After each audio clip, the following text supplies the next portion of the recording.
नमस्ते सभी को। मैं हूँ सृष्टि और आज हम भगवत गीता चैप्टर 2 के श्लोक 45 में आ गए हैं। रोज की तरह पहले मैं संस्कृत में श्लोक को पढ़ूंगी, उसकी इंग्लिश ट्रांसलेशन को देखेंगे और मीनिंग को समझेंगे। तो चलिए शुरू करते हैं।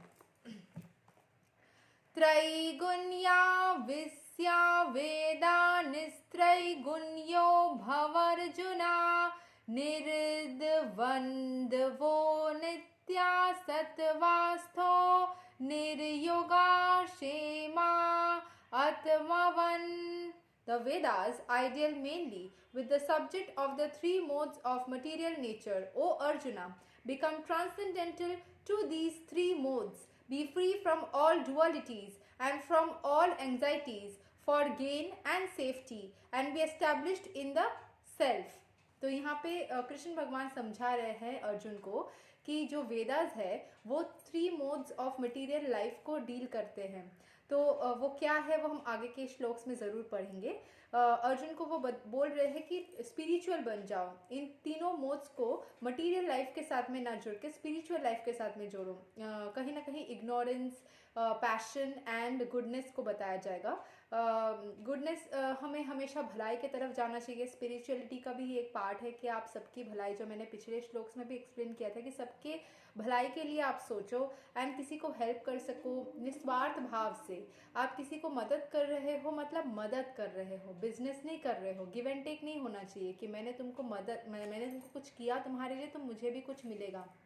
अगर आप ऐसा कर रहे हो तो वो गिव एंड टेक हो जाएगा। दैट इज़ नॉट मदद, that is like a business. तो वो मत करो। निस्वार्थ भाव से अच्छाई की तरफ खुद को झुकाना, इग्नोरेंस से खुद को दूर रखना और पैशनेटली कुछ काम को करना। एक एनर्जी, एक फोकस, एक इच्छा रहना कि हाँ मुझे काम करना है मतलब करना ही है।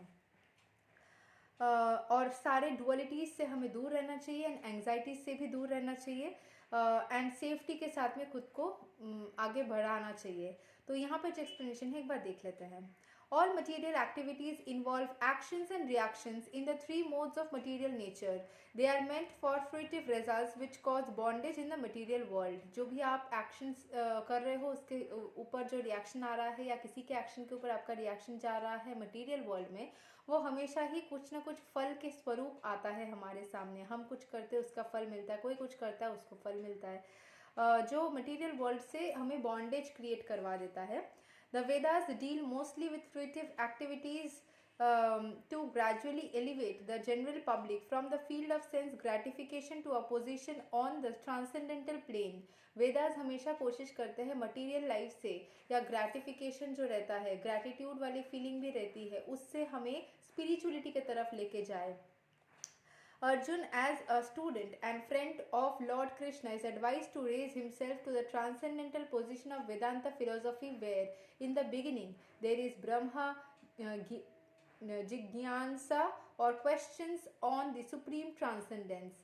तो अर्जुन को बताया जा रहा है कि वो अपने आप को स्पिरिचुअलिटी के प्लेन में लेके जाए जहाँ पे उसको ईश्वर के प्रति प्रश्न का उत्तर मिलने वाला है। ईश्वर के प्रति उसके मन में जो प्रश्न अगर कुछ है स्पिरिचुअलिटी के भाव में, तो उसके उत्तर मिलने वाले हैं।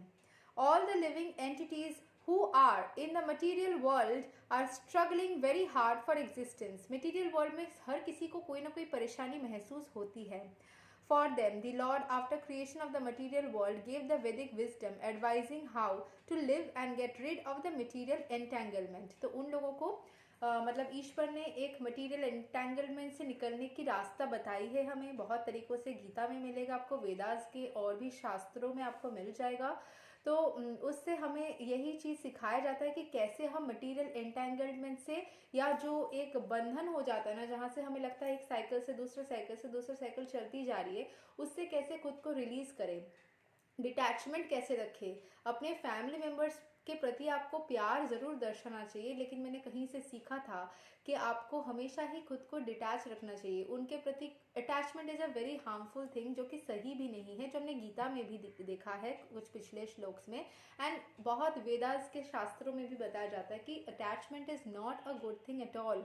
वो हमेशा आपको डिस्ट्रक्शन की तरफ ही लेके जाएगी। किसी से खुद को अटैच मत करो कि उसके स्वभाव के साथ में खुद के स्वभाव को सम्मिलित मत करो कि उसने अगर मुझे कुछ कुछ कह दिया तो मुझे इतना दुख हुआ कि मैं उससे रेगुलेटेड हो गई, या फिर किसी के बात से मुझे खुशी मिली इतना ज़्यादा, मतलब आई एम गेटिंग कंट्रोल्ड या रोबोट के जैसे हो जाना, वो मत करो। अटैच होना मतलब एकदम से अटैच हो जाना, वो जैसे चलाएगा आपको आप वैसे चलने लग जाएंगे, वैसा खुद को उस चीज़ से दूर रखो, डिटैच रखो।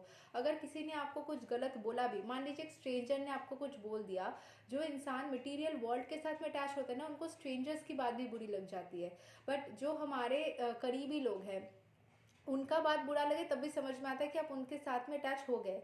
लेकिन मेरे ख्याल से जो मैं सीख रही हूँ अभी, या आप लोगों को भी धीरे धीरे समझ में आएगा कि अटैचमेंट आपको अपने लोगों से भी काट देना ज़रूरी हो जाता है। सुनने में लगेगा कि आप कैसे हार्टलेस बातें कर रहे हो, but that is not the fact. आप प्यार ज़रूर करो, खुल के प्यार करो, ढेर सारा दो, लेकिन उनके बिहेवियर एंड एक्शन से खुद को रेगुलेट होने मत दो। अगर आपके पापा ने या मम्मी ने या भाई बहन हस्बैंड वाइफ बच्चे किसी ने भी कुछ भी कह दिया, तो उसके ऊपर डिपेंड करके आपने अपना मूड को अफेक्ट होने दिया, मतलब आप उसको उतना पावर दे रहे हैं और खुद को उसके साथ अटैच रख रहे हैं कि वो डिसाइड करे कि आपका मूड कैसा रहेगा। उस चीज़ को करने से मना किया जा रहा है। आप ढेर सारा प्यार करो, उनसे बहुत सारा अपने प्यार को एक्सप्रेस करो, उनको समय दो, उनके लिए चीज़ें करो, बट उनके उस कोई भी रिएक्शन से खुद को अफेक्ट मत करो। अगर आप खुश हो, किसी ने अपने प्यार वाले इंसान ने आपको कुछ कह दिया तो आप दुखी हो गए, और आप दुखी हो उसने कुछ बोला तो आप खुश हो गए, वैसे नहीं, आपको खुद से ही खुद को खुश रखना होगा, उसकी बातों से अफेक्ट नहीं होना होगा। किसी के भी साथ में मत करो, खुद से अटैच्ड हो जाओ, खुद के ऊपर ईश्वर के साथ में एक संबंध क्रिएट करो। ये चीज़ होता है डिटैच हो जाना। डिटैचमेंट मतलब संबंध काटना नहीं होता है, डिटैचमेंट मतलब खुद को किसी के द्वारा इफेक्ट होने नहीं देना। आप ज़रूर कोई कुछ करेगा तो आप खुश हो जाओगे, बिल्कुल हो जाओगे, लेकिन हावी नहीं होने दोगे किसी को भी अपने ऊपर, चाहे वो कोई भी हो, आप किसी को भी अपने ऊपर हावी नहीं होने दोगे।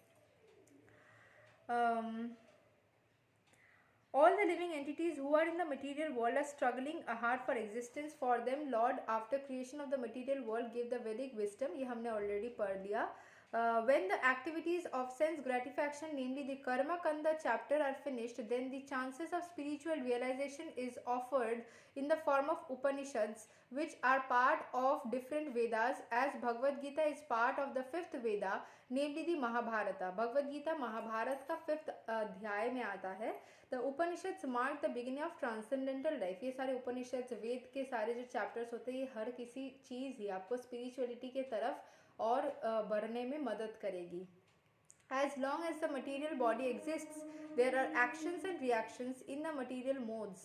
One has to learn tolerance in the face of dualities such as happiness and distress or cold and warmth, and by tolerating such dualities become free from anxieties regarding gain and loss. तो जैसे आप material body में आपका आत्मा exist कर रहा है, बहुत सारे एक्शंस आप कर रहे हो या लोग कर रहे हो, उसके ऊपर रिएक्शन से रिस्पॉन्सेस आ रहे हैं जो कि मटेरियल तरीके से आ रहे हैं।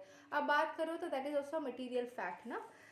One has to learn tolerance, tolerate करना सीखना होगा। कि कोई आपको अगर आके गाली दे दे, उसका मतलब ये नहीं कि आपको जवाब देना चाहिए, इसका रिएक्शन देना चाहिए।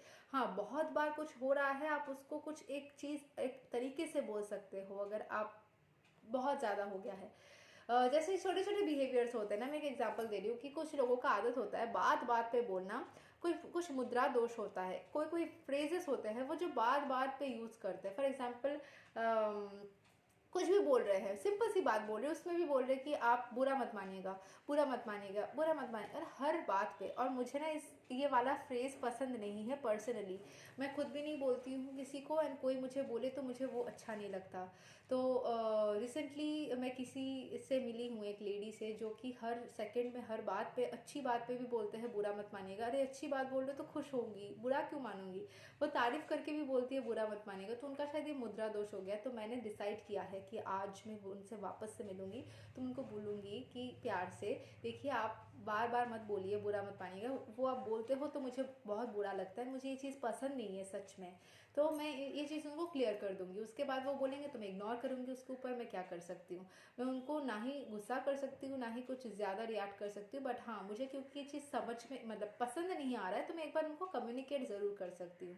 तो सिमिलरली आपको अगर कोई इंसिडेंट ऐसा हो रहा है कि अच्छा नहीं लग रहा है, आप टॉलरेट करते हैं के बाद मतलब नहीं कर पा रहे हो टॉलरेट, उनको कम्युनिकेट करो इन अ वे कि आपका एनर्जी खराब ना हो जाए, वेस्ट ना हो जाए उनको समझाते समझाते।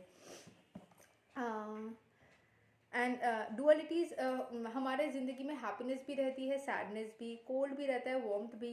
तो ये सारे डुअलिटी से खुद को मतलब फ्री रखना है, उससे अफेक्ट नहीं होना है कि बहुत ठंडी पड़ गया तो बहुत ज़्यादा अरे बाप रे अफेक्टेड हो गए, बहुत ज़्यादा गर्मी में अफेक्टेड हो गए, या किसी सिचुएशन में बहुत खुश हो गए, बहुत दुख हो गया। हर सिचुएशन में, ये पहले भी हमने जाना था, गीता का सारांश यही है कि जो व्यक्ति हर सिचुएशन में खुद को स्टेबल रख सकता है वही सही राह पे चल रहा है। आपको कोई भी चीज़ में ओवर नहीं होना है, over excited, over sad, over नहीं होना है, हर चीज़ को कंट्रोल में रखना है। ऑब्वियसली कोई सिचुएशन आपके मुताबिक होगी तो खुशी ज़रूर होगी, या नहीं होगी तो दुख ज़रूर होगा, लेकिन कोई भी चीज़ ओवर करेंगे तो वो गलत दिशा में ही जाएगी।